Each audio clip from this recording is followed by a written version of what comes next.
AirDNA's chief economist, Jamie Lane, is well known as an expert in the short-term rental industry. He's appeared on TV, Chief economist, Jamie Lane. Jamie, this is fascinating. on podcasts, It doesn't surprise me that Airbnb is going different. and on stage to share his insights for STR hosts and investors around the world. Now, he's tackling his biggest challenge yet: purchasing, setting up, and running a successful short-term rental property. Can this STR data expert become a real-life Airbnb host?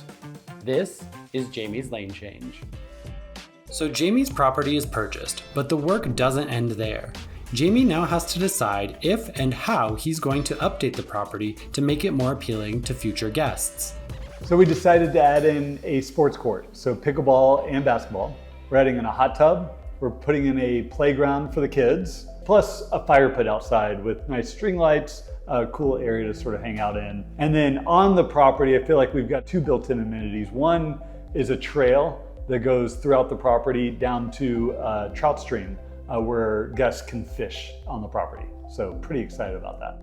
Adding all of these amenities is no small task. So Jamie hired STR Cribs to help make his property stand out from the competition. So we have teams all across the country who built relationships with local contractors, and in some cases fly in our teams in larger markets and do the smaller markets. That's something that we actually did in this case. Was we took our Florida team to really ensure that this project turned out absolutely perfect. We painted this home, installed some of the amenities like Jamie has mentioned earlier, doing the fire pit, not just your metal ring that someone threw a log into and started a fire, it's got to be a dedicated amenity, something that has nice wood posts, string lights all the way around, a gravel center. Pickleball is going to be starting here next week. That's large lift to clear the land, level it.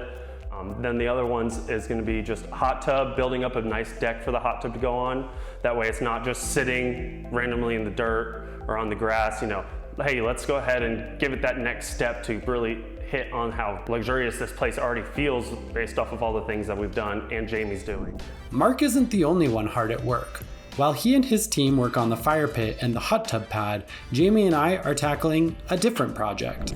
All right, Jamie, so what are we doing here? What are we building? Yeah, so we are building a backyard discovery Sterling Point playground. All right, Sterling Point. And there's a big trade-off of paying someone to do it versus doing it yourself. Having a wife and kids and a job, we're trying to let them do as much as possible. Yep.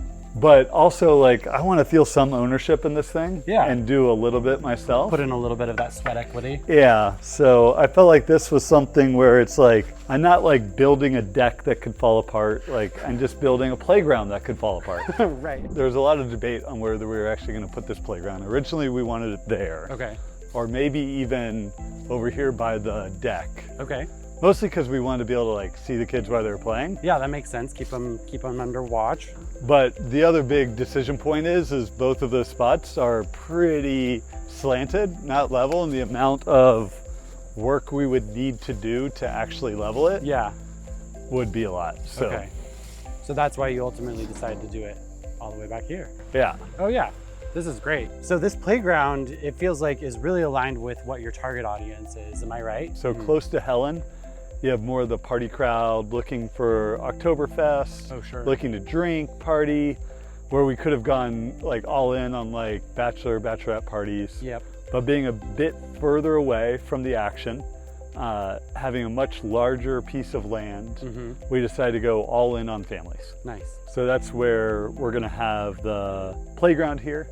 And we got a playground that can really be attractive to multiple ages, anywhere from 3 to 8, or maybe 3 to 10.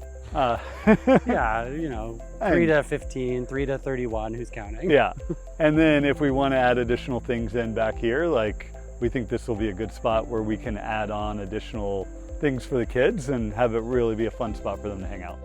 Okay, that's enough building for me.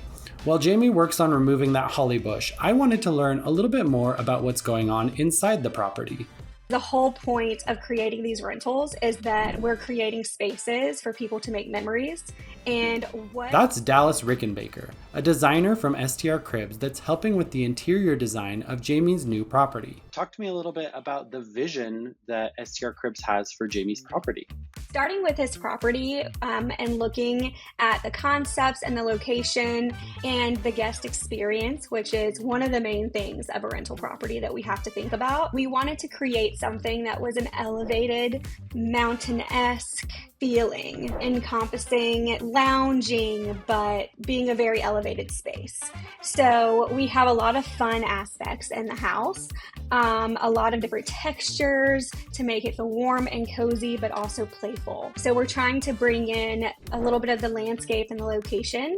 And I think we really were able to pull all of those together while also envisioning the guest experience the whole time. One of the spaces that we created was a loft area that's based around kids and crafting.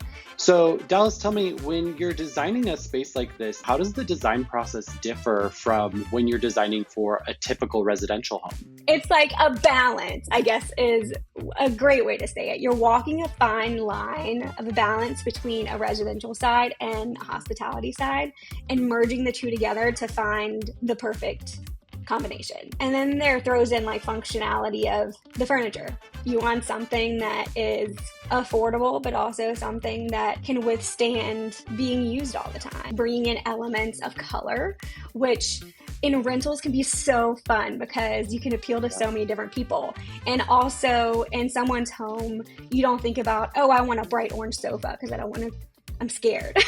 But with a rental property, that's something that brings so much interest to the space.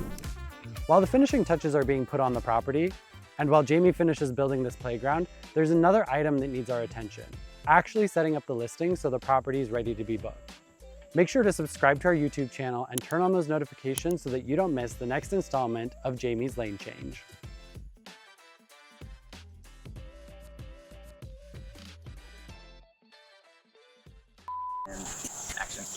Okay, so Jamie gave me this pickaxe and it seems like he thinks like I know what I'm doing with it, but I absolutely don't. So we're gonna see what happens. AirDNA, don't sue me. And which end are you using? Well, I'm getting in there because it's pretty hard. Okay.